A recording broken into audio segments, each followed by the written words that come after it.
Good evening, everybody. Welcome to the meeting of the Audit Committee. The first thing to do is the emergency evacuation announcement, and I will do that. The emergency evacuation announcement: should we be required to evacuate the building, would you please leave the building via the nearest available exit? Is that one? There is one fire exit in this room. If you need to evacuate the room, do so by the glass door to the external fire escape staircase. Please hold both handrails in case the stairs are wet or slippery. If anyone is unable to use the stairs, would they please allow others to exit the room before they go to the fire escape door, where they can then be given assistance. The assembly point will be in the public car park at the side of the Civic Suite. Please don't delay your evacuation to collect any belongings. Do not return to the building until given permission to do so by council staff. Please note this meeting will be audio recorded, and can I please remind you to switch off your mobile phones or to turn them to silent. Thank you. Right, item 1, apologies for absence. We've received apologies from Councillor Milne, Councillor Newport, Mrs Shaw and Mr P Shaw. Substitute members. So we've got Councillor Gooding, welcome, and Councillor Lumley, welcome. Thank you. Any non-members attending? No. Item 4, the minutes of the meeting held on the 26th of November 2019. That was just last week, wasn't it? Hope you've all read them, and do we agree them? Agreed, yes. Item 5.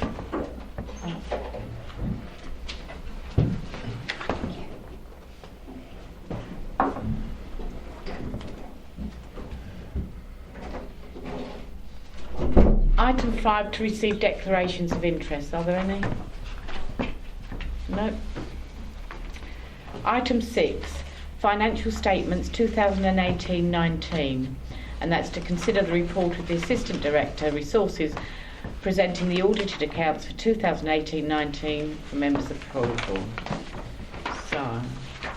Okay, thank you, Chair. Naomi, yes? Yeah. So I'll introduce the report to the accounts, and then I will hand over to our auditors. Debbie Hampson, who's the audit partner at EY, and Chris Hewitt, who's been our audit manager for the audit.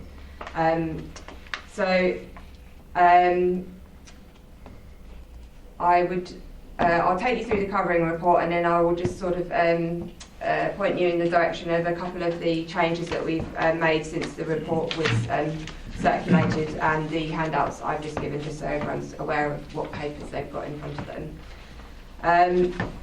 So the report that was circulated on Tuesday sets out EY's preliminary audit conclusion in relation to the audit of our accounts for 18-19. As of today's date, EY have substantially completed their audit work. However, there are still a few outstanding issues that need to be resolved. Those are listed in the audit report, and we will go through which areas of work still need some resolution in the course of this meeting. However, at this point in time, they are expecting to issue us with an unqualified audit opinion, and also a positive value for money conclusion, which means they've got no matters to report in terms of the way of the economy, efficiency and effectiveness in which we use our resources as a council. So that's a positive news story for the council. So just to give a little bit of context, this is the second year which we worked to the earlier reporting deadline of the 31st of May, which means that we had to publish our draft set of accounts before that date. In previous years, we've had to work to a date of 31st of July, which is two months later, so obviously we are working within a condensed time frame.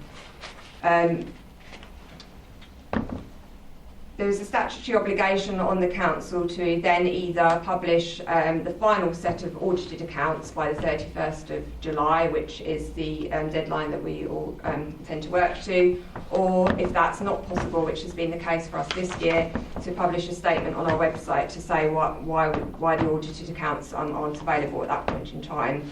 So from a council perspective, we have complied with our statutory obligation, and we published the notice on the website before the end of July to say that the final version of the accounts had not been fully audited at that stage, and the reason why, which again we'll touch on, but was due to resourcing pressures within EY, which meant they weren't fully able to complete the testing by that point in time.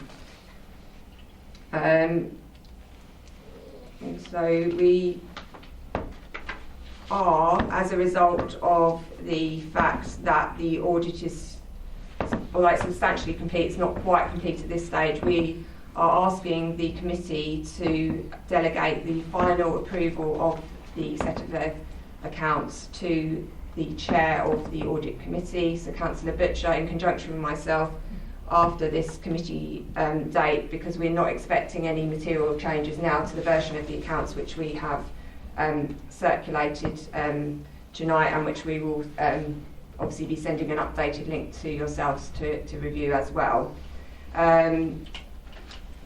Obviously we are aware that that is so generally speaking, audit committee as a committee is asked to approve the set of accounts, but because they're not, as I say, quite finished at this point in time, we are asking for the delegation to the chair of the audit committee. But obviously this is an opportunity for you tonight to ask any questions and make sure you're comfortable with that approach, and we'll obviously try and answer any questions to the best of our ability in terms of the information that's been presented to you tonight. But as I say, we're not expecting any material or substantive changes to happen to the version which has now been circulated to yourself.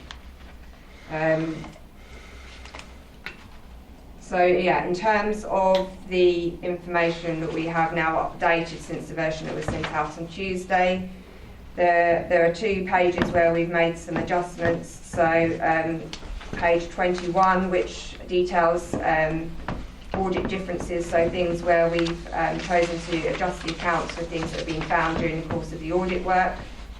So again, we'll take you through that during the meeting. And then secondly, page 45, which lists the outstanding matters to be still resolved, and we've updated the progress in terms of those items. And we have made now some further progress since the report was circulated. So again, we'll update you on the latest position in terms of that. And as I said, finally, we've now tabled a set of updated accounts which reflects all the adjustments which are detailed in the reports. But that will need a final sort of review and check before we publish and sign off the final version on the council's website. So yeah, that's the position of where we're at the moment. And I'll probably at this point hand over to Debbie to take you through the draft, take through the audit reports, and then we can point you to actually any changes within the accounts that we have made since the draft version, so that if you've got the opportunity to ask any questions. Thank you. Thank you, Naomi. Thank you, Chair. I'm conscious that members probably haven't had very long to read this report, so what I will propose to do is to take you through probably in a little bit more detail than I normally would, and just take you through the key areas. Not every page of the report, I'm sure you'll be glad to know, but what we think are the key issues. So the first section is in the executive summary, which just highlights any changes in the scope of our audit since we issued our plan to you back in February.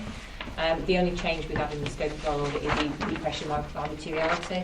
When we do our planning, we set it based on last year's accounts. Obviously, once we get the draft financial statements, we revisit that materiality, and that has resulted in a very small change in our materiality figure, which is reported in that scope change. The next section refers to the status of the audit. As Naomi has already said, we've substantially completed the audit, and Chris will later on take you through the updated appendix, which just highlights the areas of work that we're still working on. They are not really significant areas. A lot of those areas are in review, which means that either Chris or myself need to just review, but the work has been completed. But until that review process has been finalised, we obviously can't say that the work is fully complete. I think at that point it's appropriate as well to thank very much the finance team for bearing with us, I think, during this audit, which has, from our perspective, not been the smoothest. As Naomi said, the issues with the delay in the audit are down to our resourcing issues. They are no reflection on either the council's financial statements themselves or the council's finance team, and I think it's important to make that clear to the committee. It's because we didn't have appropriate resources with the right skills to complete the audit in the original timeframes, and therefore that audit is extended to make sure we can still deliver the quality audit and the assurance that this committee needs to receive regarding the financial statements. So again, thank you to the finance team for bearing with us, I think, in what's been not an easy process this year. The next section of the report is the audit differences, where we have, in the executive summary we refer to those, but then we have more detail on those in section 4. So rather than go through those now, I propose to take you through the updated section 4, which has been circulated to you. If I can then take you through just very briefly, the next section of the report refers to on page 11 the areas of audit focus, which I will again take you through in a moment, which refers to key risks that we identified on the audit and the procedures we undertook to address those risks. And then the next section is control observations. We adopt what we call a fully substantive approach to the council's accounts, which means we don't test the operation of the controls in the key financial systems. What we do instead is we test individual transactions in detail, so income, expenditure, debtors, creditors, etc. We'll pick transactions and test those back to source. However, if we do identify what we think are any control differences, we do report those back to both the finance team and yourselves as those charged with governance.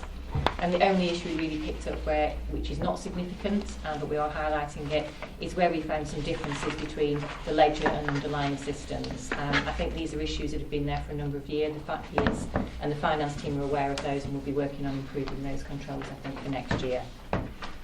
And then the final one was just retention of some evidence to support the year-end bad debt collection and bad debt provision calculation.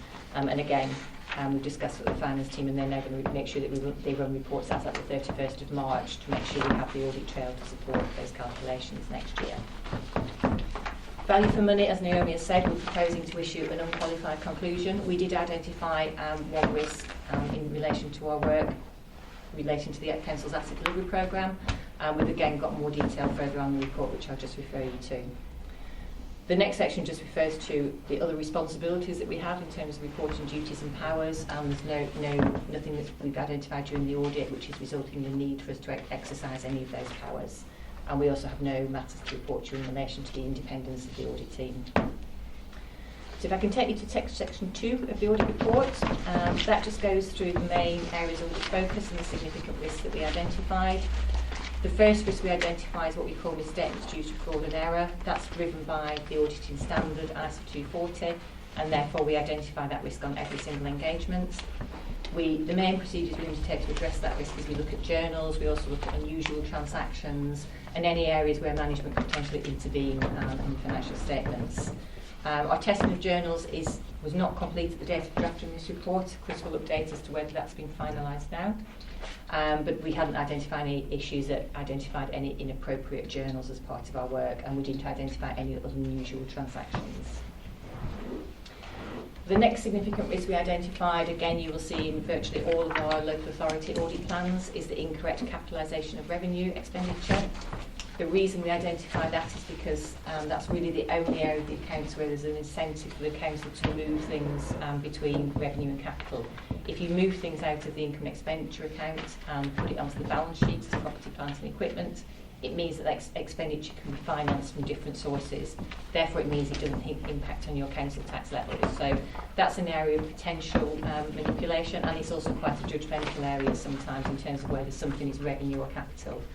Therefore, we identify that as a risk and undertake additional testing on all of the PPE additions in year to make sure that not only has the expenditure been incurred, but it is genuinely capital in nature that's been included in PPE. Again, we did not identify any issues as a result of that testing. Those are the only two significant risks we had in relation to the audit, and as I said, we all see those in pretty much all of our local authority audit plans and audit results report. The other areas we identified are areas of focus, so they're higher inherent risk. The first of those relates to the pension liability valuation, which is a very, very big figure in the council's accounts and is subject to estimation and judgment. It's provided by an external expert in the form of an actuary, but we still need to undertake procedures to make sure that we can rely on that expert to give you accurate figures. We've set out the report, the procedures we undertake, so we liaise with the pension fund auditor. We also engage our own actuaries to look at the work of your actuaries, and also PwC as the consulting actuary who's appointed by the NAO. And we also look at the movements in fund and asset values between the actuary's estimate and the actual year-end position. The only issue that was identified in relation to pensions this year was a national issue, so it's not an error in the sense of the council preparing their accounts. It relates to a couple of legal rulings, one referred to as MacLeod and the other one guaranteed minimum pensions, which relate to generally sort of age discrimination and other discrimination cases. There was a MacLeod ruling in late June, early July, so after the council had prepared its accounts, which meant that the council or the actuary was now able to estimate the impact of MacLeod. Previously it had been disclosed potentially as a contingent liability because there wasn't sufficient certainty around it, and it wasn't therefore possible to calculate an estimate. The ruling that basically said the government couldn't appeal against the previous judgment changed that, and as a result the Government Actuaries Department said it was possible for actuaries to produce an estimate of this figure. As a result of that, the council obtained an updated IS 19 report from the actuary to reflect that movement, and has updated the financial statements to recognise that additional liability.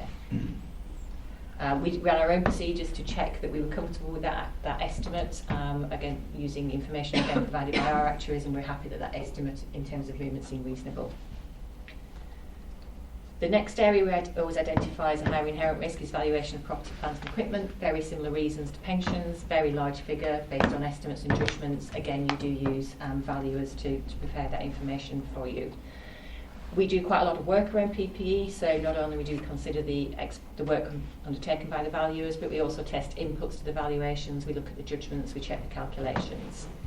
The only issue that we noted was in relation to the indexation of the depreciated replacement cost of assets, where a 5% index had been used, but it was just the date at which that had been applied was the wrong date, so that's now been corrected to be applied from the correct date.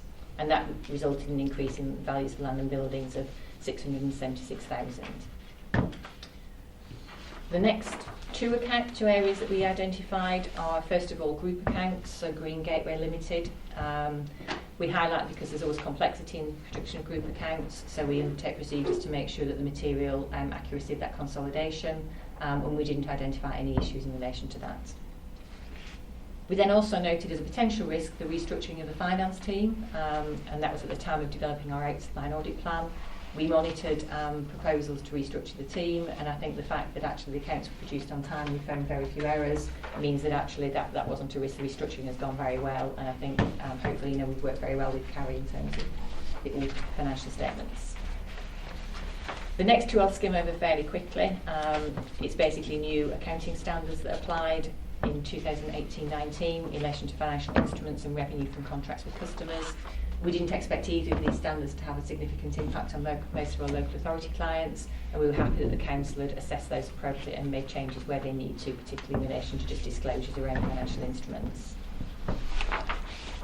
So the next section of the report just includes an example of our audit report, which, as Carrie has already noted, we're proposing will be unqualified, and I can't imagine anything will occur over the next week that would change that position. And then the next section of the report is section 4, audit differences, where you have an updated version in your single sheet of paper, which is the version you probably want to refer you to. I might hand over to Chris at this point just to take you through the updated version, because there are a couple of additions, and there's 3 new items compared to the version that you had in the papers that previously circulated to the committee. Yes, that's correct. There's in the original version that was circulated, there's 1 page, but you should have two pages in front of you to refer to in terms of the audit differences. So Debbie has talked about, in terms of the page 21, it says the balance sheet regarding MacLeod and the land and buildings valuations. So the new items start with the cash and cash equivalents and the investments. And what this basically means is that it's on the face of the balance sheet there is an item for cash, and having looked at the items that were in there, we saw some items there that were over 90 days of duration, and according to the code they should really be classed as investments. So there's been a change on the face of the balance sheet to change to move items out of the cash and cash equivalents figure into investments of 7.6 million. And that's just an item on of moving the money around to the appropriate classification. The second item is to do with short-term debtors and short-term creditors. These have been increased by 244,000. This was an item actually found earlier in the audit by the finance team, and it just to make our way to our schedule of adjustments. But that's why it's on the system now, as showing as an increase in both debtors and creditors as a result of that transaction. And finally, there have been amendments to the cash flow statement and other primary statements. 428,000 as a result of the McLeod judgment. The 1.1 million is to do with just a mismapping from the working papers to the cash flow statement. It doesn't have an effect on the bottom line of the council at all. It's just how the figures map through to the cash flow statement itself. And then £106,000 in terms of capital creditors, which were when the final accounts were when the draft accounts were actually produced. That level of creditors were no longer needed by the council, but the cash flow wasn't updated for those items. So the council has amended for those. If I go to the next page, then the item on disclosure notes hasn't changed, but at the bottom there's a heading called uncertainty. And what that uncertainty is really is to do with respect to a sum of £500,000, and this is a sum of what's called developers' money, Section 106 monies, and these are monies held by the council on behalf of the NHS bodies, and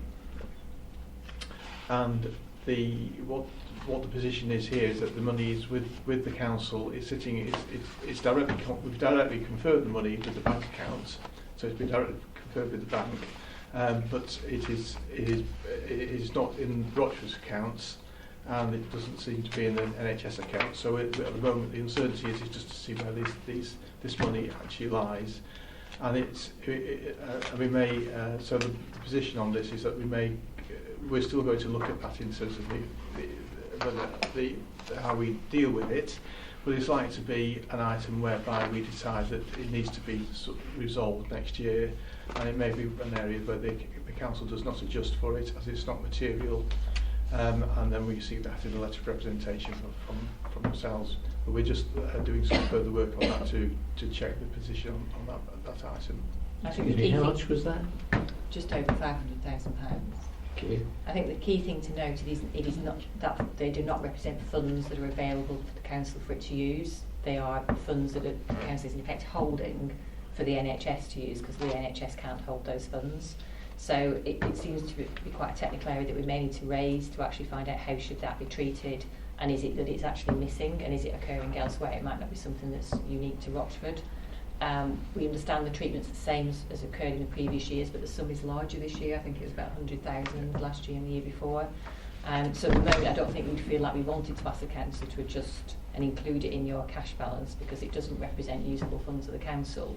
But there is a question about where it is being accounted for. So I think we'd just like to minute it in this meeting, and then probably ask you to include it in your letter of representation, include it in the schedule of uncertainties. As Chris has said, it's not material.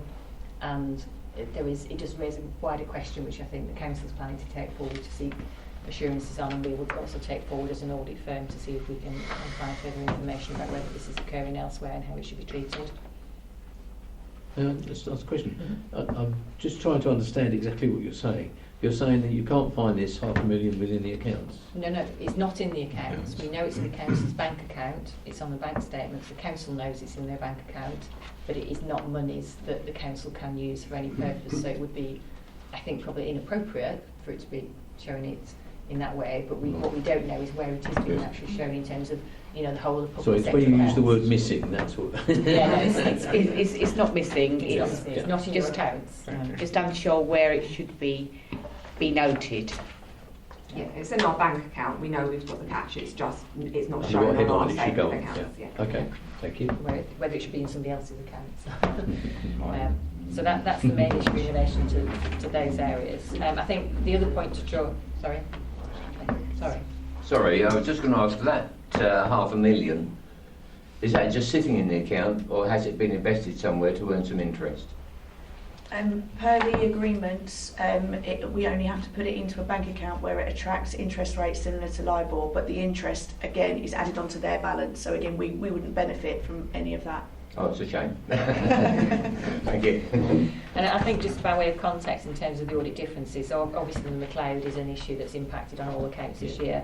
Other than that, I think they're fairly minor issues. I think just to give the committee assurance that the set of accounts have been well prepared, and we genuinely find differences when we do an audit. That's the nature of audit, because we go over it in a lot of detail. So, but I think overall a well prepared set of accounts and relatively few differences that we've identified.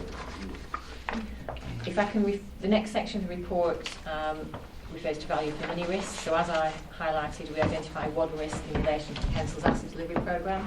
We also assess the Council's financial resilience. So we looked at the budget, medium-term financial strategy, capital and treasury management strategies, and we also looked at service performance indicators, particularly because we were aware there had been some IT failures in the year, and we wanted to confirm that those IT failures had not had an adverse impact on service delivery, and we were satisfied that they hadn't.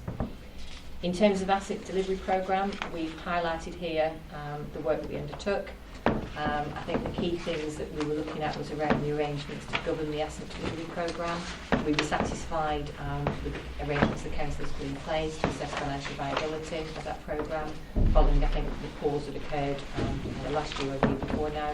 So again, we're comfortable with the arrangements in place during the year. It's an area we'll continue to look at, so next year we'll be looking again at the next stage of the programme, which has obviously progressed, but our arrangements here is purely looking at arrangements to the end of March 2019, so we're not assessing anything that's happened really since that date, but we'll be looking at that next year when we do our value for money conclusion.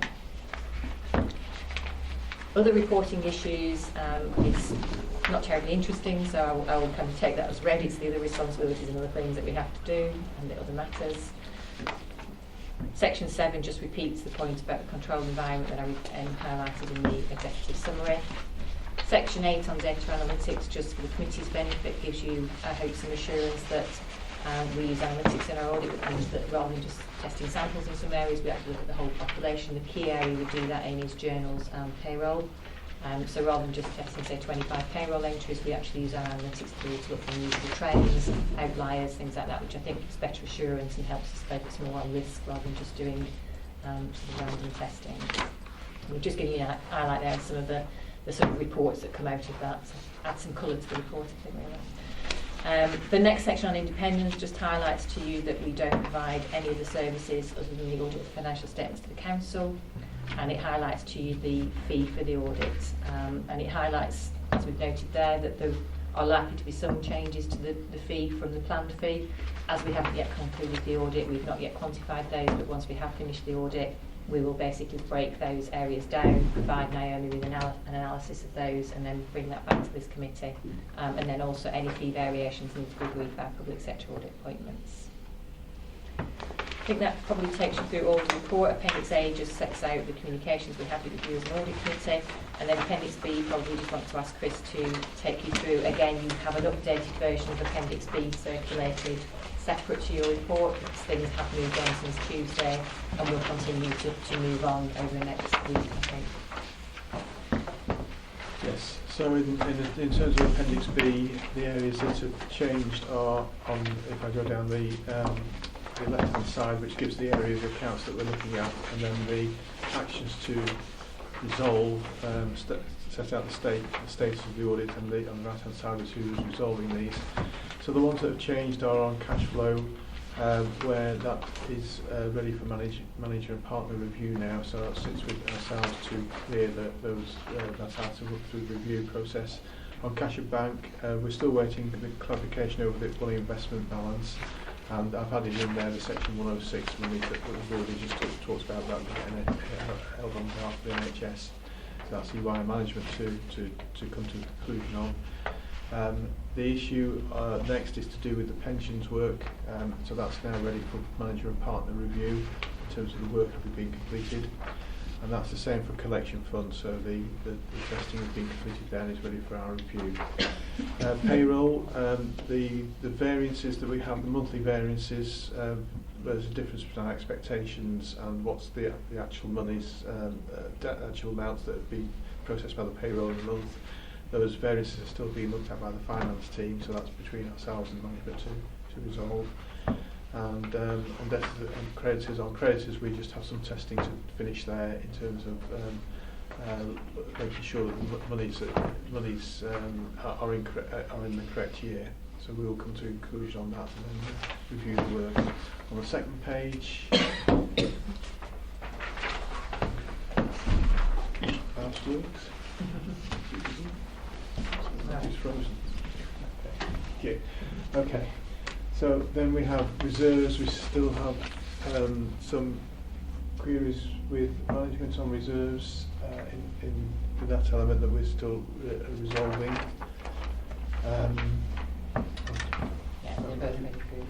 They're both ready for review. Yes, that's right. Yeah. So on reserves, sorry, I'll take these.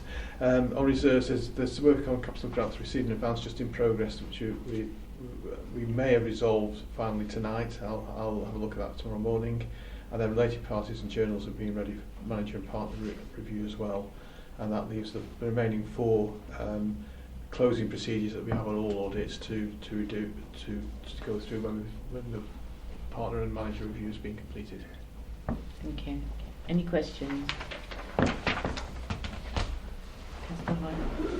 Okay, I think you probably mentioned most of these, so I just want a bit of clarification. With regard to the closed down reports at the end of the year, you did say it seems to happen every year. Is it a particular problem in the public sector that it's not easy to close down on when they should close down or do the year-end reports? It just seems every year we have this problem that there's a misbalance because the reports there's either done too early or done a bit late. I'll ask Chris to comment on the imbalance point, but the sort of reports to support things like bad debt provision, quite a lot of the systems that councils use are, I guess, what you'd call live systems. So they can, if you want to report as at the 31st of March, you have to run it on the 31st of March. You can't run it on the 1st of June for the 31st of March. So it does happen that sometimes if that report isn't run and retained, it does create a problem in terms of audit evidence because we haven't got the report that's actually used to kind of produce the accounts. And that is quite common with a lot of the systems that authorities use that are common across a number of clients. So it's a case of remembering as part of your closed down procedures that you need to retain that report. I'm not sure about the differences in the imbalances. Could I just clarify that? Does that mean that it's only live in the sense that we would only enter data on it, or can data be put on there from external organisations? Council. Well, it's because they're our systems, so it'd be our staff that's putting data into those systems. And that's a stupid question, I just wanted to clarify that. Yeah. So it's just a question that once we know that they've stopped entering on the last day of the year, that we actually run the reports after the last. Yeah, I think one issue as well is the Revs and Bed system, and reports have numbers, but they have various there's various detail under that same number. And so it's just making sure that we're running those additional letters. So we've added the scripts, but it's you can run a summary report, you can run a detailed report, you can run it by cumulative years, you can run it by current year, and it's just making sure that we've got the right permutations set into the system to run, and that's been some of the issue as well, just making sure we've run. So that should be cleared up for the next We've added it into the 31st of March. I've been working with Revs and Beds to make sure that we've got it sort of scheduled in, and that we're noting down the reports that we're being asked for to make sure that we get them all on next year. Okay. Councillor Tutmore. Thank you, Jim. Can I just ask, as far as the sort of late clarification of the accounts is concerned, is there a resource issue behind that? And if so, why? Yes, there has been a resource issue this year. And I think it's worth noting that it hasn't just been EY that's been impacted by that, it's been all of the firms that do local authority accounts. So 60% of local authority opinions were issued by the 31st of July this year, so 40% obviously weren't. And as I said, that's a fairly common percentage across the firms. I know it's sort of fairly indicative of our percentages. The issue, I can only talk about the issues that EY, I don't know obviously what's caused it in other firms. It's a number of different factors, so obviously the very tight deadlines, so we have 2 months to do the audit. We used to have, well, years ago we used to have to the end of December, then for a long time the deadline was the end of September. Yeah. First time Yeah, last year was the end of July, when we did achieve, I think, a very high percentage actually last year. As a firm this year, we have more audit clients as a result of the PSA retendering, so we've picked up quite a lot of new audit clients. We also had more attrition than we were expected and higher levels of sickness, so we had quite a number of, I would say, quite experienced people left us. Whether that was because of the experience of last year, I don't know, but last year was certainly very difficult in terms of delivering all of our audit work or trying to deliver it all within that 2-month period. So for example, there was an annual leave ban from May to July. So I think some people just took the decision that there were other things that they could do. So we lost quite a lot of experienced staff, and it takes a long time to try to recruit additional experienced staff. And even if you get somebody through the, often people have got a 3-month notice period. Even then, when you get them through the door, you need to get them up to date on our systems. You need to get them up to date on public sector if they're not public sector auditors. So we had attrition, and we weren't able to fill those gaps as quickly as we would have liked. And like I said, we also had sickness levels. I think therefore that indicates bigger pictures or bigger issues. So there's an issue with the sustainability of the 31st of July deadline for the accounts to be published, but that is often viewed as kind of when the audit needs to be done, and I think there is a sustainability issue with that, because the key thing for us and for all audit firms when you audit committees is that you receive a good quality audit, because it's giving you assurance on your financial statement. So if we don't feel that we've got the right people to do an audit, enough people with the right skills, say actually we can't do that, we will have to defer, and we'll have to come back when we can put the right team in to do the audit work. And those were the decisions we had to make this year. We made them, I think, quite as early as we could. In hindsight, we probably could have made them even earlier, but I think we did make the decisions, and we did call that out at the point when we recognised that what we were trying to do was not deliverable. We recognise it's presented a lot of challenges for the finance team, and that's why I sort of recognised how they fared with us, because we know the impact the audit dragging on has on the other things that they're trying to do about running the council and being forward looking. So hopefully that answers your question. I think the other thing I haven't mentioned, I guess, is just the attractiveness of public sector audit and audit generally has also meant it's been quite difficult to attract and replace those people that we've lost. Okay, I just carry on with that. Just one more question. Is there an action plan to actually sort of bring forward the accounts next year? Because I mean, we've still got items outstanding. Here we are in December. So is there an action plan? Are there plans to actually improve the situation, indeed, if not complete the situation? We've been recruiting very heavily. Year's accounts. Yeah, we've been recruiting really heavily, and so senior, so experienced high, what we'd call them, graduate and manager level. So one of those initiatives that we did, we went out to South Africa, and I think across the firm, so not just public sector but corporate, because we use mixed teams on some audits. We've recruited 250 experienced auditors from South Africa who should be joining us in January or February. So significant focus on that and kind of keeping that recruitment pipeline open and trying to bring on it, as I said, where we can do public sector experienced people, that's not always possible. We're also planning at the moment for our scheduling for next year, and we had a discussion with Naomi and Carrie before to say we recognise that next year, because we're behind, we probably won't be able to do all of our audits by the end of July. The key thing is that we have an agreed plan up front, which means that we come in for a short period with a good team, so be that 4 or 5 weeks, as opposed to this year where it's kind of dragged on. So the thing is, we haven't yet agreed those dates, but the key thing is that we agree dates that we can both be comfortable with and that we can deliver to. That may be May, June, July, August or September. We haven't yet gone through that process, but we know we won't be able to deliver all of our audits by the end of July, because we have a lot of catch up to do, and the point I mentioned before just about the sustainability of such a significant peak. Okay, thank you very much, Chairman. Thank you. Having listened to a number of these audit reports over the years, from my point of view, I thought it was encouraging that you reported well on the transition period, because as a bit of an old hand, we have expressed concerns in the past with some of the comments that auditors have made, and I think from my point of view this is probably one of the most positive reports that I've heard in a couple of years. I don't know what other people think, but I think the way it's been the finance team has operated and the reports that we've got from yourselves is far more positive and less areas of concern being expressed than I've heard previously. Thank you, Chairman. Any further questions? Yeah, I did have a couple, that was all. But I'll bow to Terry, who had a great question. With regard to the Section 106 money held on behalf of the NHS, who does audit that figure? Anybody? It would be audited. Do we know? If the local NHS accounts are audited by BDO, I understand. Right, so they will No, be audited KPMG, sorry. from there. From KPMG. Point. That was all I was worried about. But if they're not in their accounts, they might not know that they should be. Yes, this is right. And we don't know, and we don't know if it's the right amount in the account either, if it's not been checked. Well, we know the value. 'Cause We know the value in the account, but we don't know what the value, if it's the correct value in the account, is my concern. So I just wanted to make sure it was audited somewhere or checked somewhere. Yeah, that was all. The local CCG accounts, if it's a CGT money, I don't know, is audited by KPMG. And the last one was, bits of paper have been turned around. I can't find it now. It's to do with the value for money. Oh, I found it. There it is, right in front of me. On page 6.29. So it's to do with the asset delivery programme, which is the risky area. At the bottom of what are our findings, you have, we will monitor progress during 2019-20 as the full business case develops.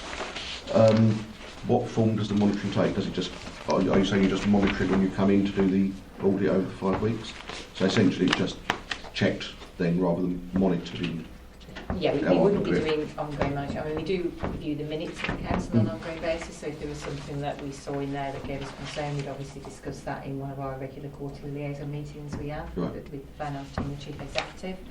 And at those meetings we get regular updates on how the programme's developing and whether we've got any concerns about it. So we do keep an eye on it, but we don't do detailed audit work. The audit work would be done in relation to value for money conclusion, which we, to be honest, can do at any point between sort of February and when we conclude the audit. So, but we normally try and do it around about March, so we capture the full year. Okay, thank you. Any further questions? No? Councillor Cutmore, did you want to speak? No. Thank you, Chair.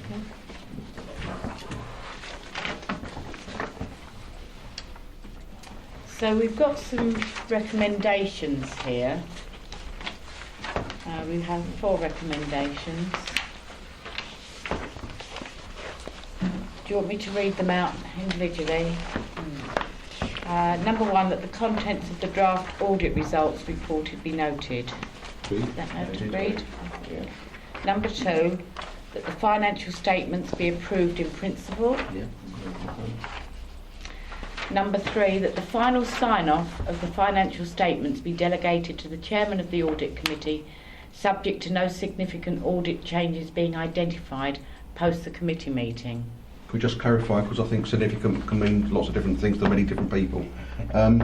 Should the word be material in relation to the financial aspect, or should it also refer to any changes in the audit report? I think audit report material itself? is then ties back to our report. I think that'll be sensible. Yeah.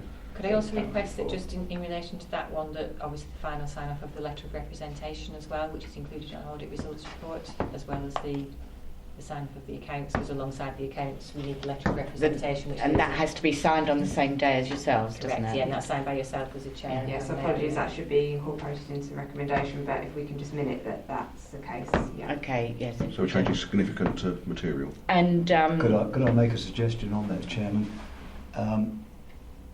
Could we say significant and material? Because it could be material, but not really very significant. I think it's got to be significant if it is material, I think. But this is where my problem with significant comes in. I would suggest we use the word material because that's got meaning and substance and it's validated in the audit report in terms of what we mean by that term, so I use material. And if there are any other significant or material changes, then we'd call another audit meeting. Yeah. And I think, apologies Chair, I didn't take the committee through the management representation letter, which was included in Appendix C of our report, but that's a standard letter that we always require representation on. There's nothing unusual within that.